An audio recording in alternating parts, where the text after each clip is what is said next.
안녕하세요. 지난밤에도 잘 주무셨죠? 오늘도 하루가 시작이 됩니다. 오늘도 여러분의 가정과 일터가 하나님의 은혜가 임하는 그런 귀한 일들이 일어나기를 소원합니다. 우리 오늘 먼저 기도합니다. 하나님 오늘도 하나님의 말씀 앞에 엎드리오니 말씀해 주시고 그 말씀대로 살아내는 이 하루 되게 해주십시오. 우리 간절한 마음으로 1분 정도 집중해서 기도하겠습니다.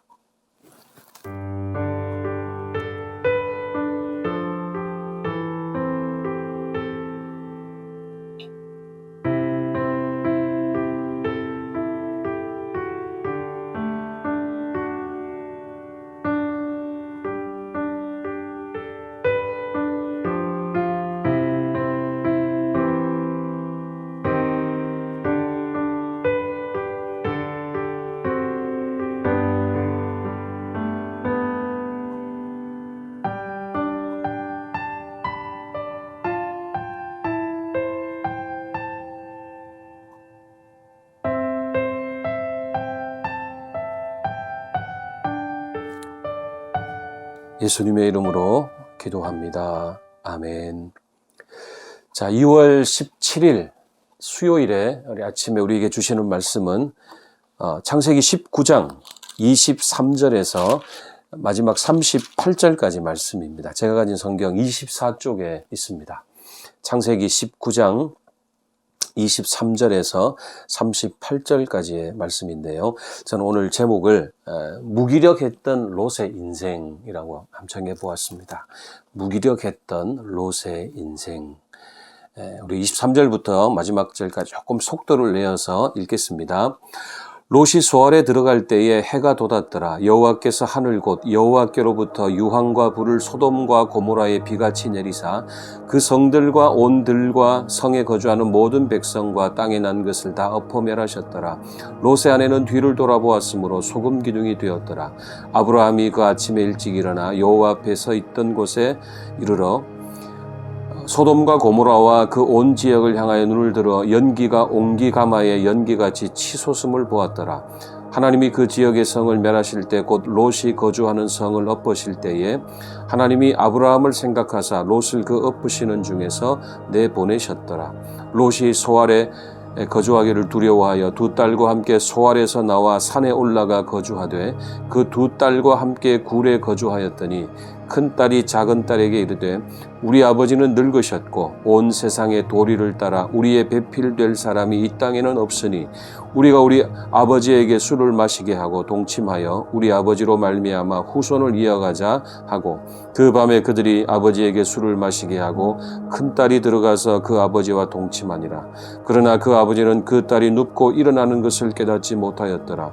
이튿날 큰 딸이 작은 딸에게 이르되 어젯밤에는 내가 우리 아버지와 동침하였으니 오늘 밤에도 우리가 아버지에게 술을 마시게 하고 내가 들어가 동침하고 우리가 아버지로 말미암아 후손을 이어가자 하고 그 밤에도 그들이 아버지에게 술을 마시게 하고 작은 딸이 일어나 아버지와 동침하니라.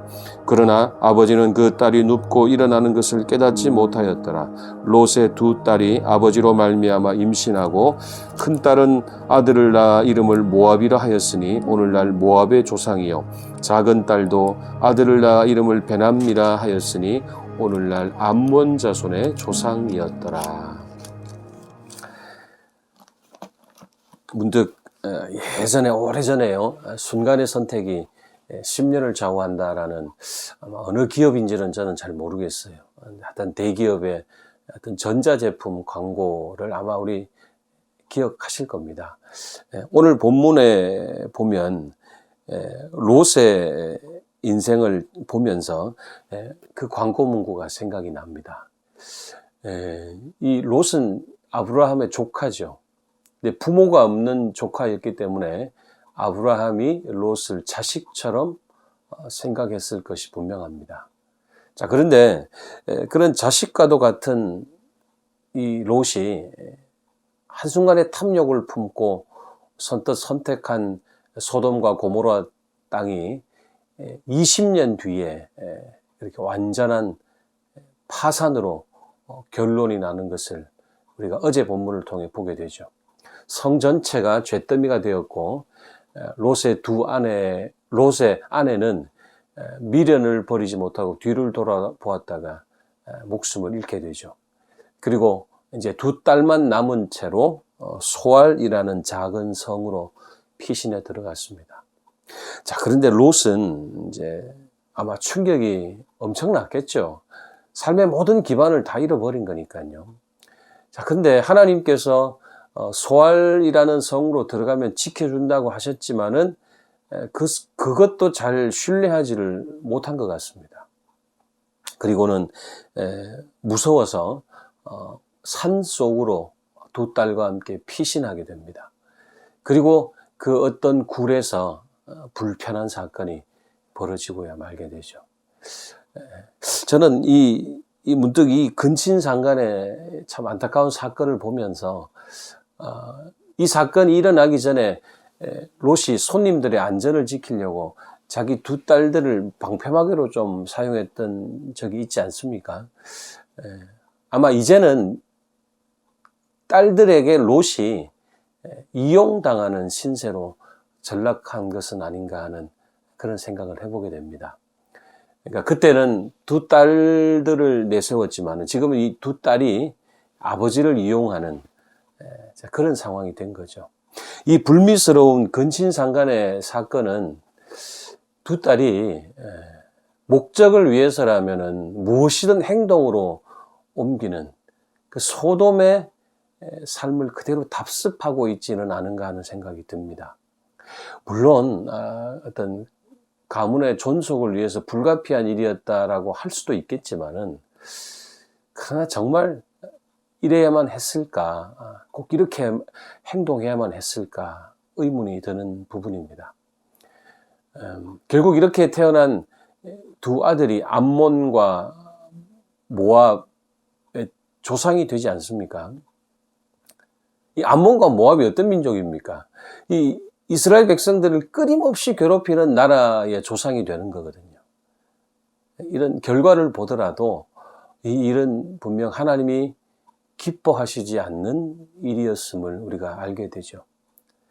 자, 롯의 인생이 참 비참하죠. 풍요를 쫓아서 걸어온 인생인데 결국 아내에게도 딸들에게도 사위들에게도 그리고 소돔 사람들에게도 아무런 영향력을 끼치지 못했던 무기력한 인생이 바로 롯의 인생이었다 하는 거 우리가 살펴보게 됩니다.